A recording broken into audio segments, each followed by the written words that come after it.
Kenapa dua orang yang punya latar belakang bermasalah, masalahnya masalah hukum dan cukup fatal, bisa melenggang dengan mulus diangkat menjadi pengelola sebuah perusahaan yang dikenal rugi melulu.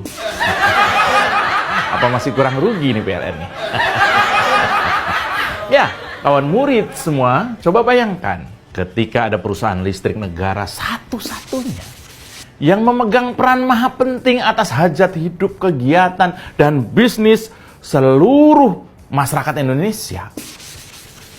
Tapi pengelolaannya, komisarisnya, diserahkan ke figur-figur yang belum tentu punya kapabilitas. Tapi justru punya jejak seorang pecandu narkoba, entah sudah sembuh atau belum. Ditambah lagi seorang mantan terpidana kasus korupsi. Ini Pak Erick Thohir gimana sih? Masih merasa ruginya PLN ini kurang dalam, Pak?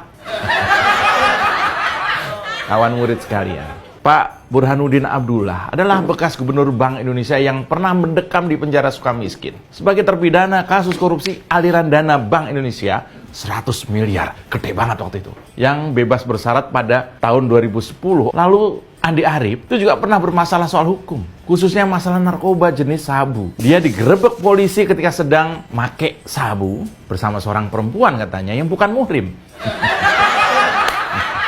Di Hotel Peninsula Jakarta Barat. Masih ingat ya?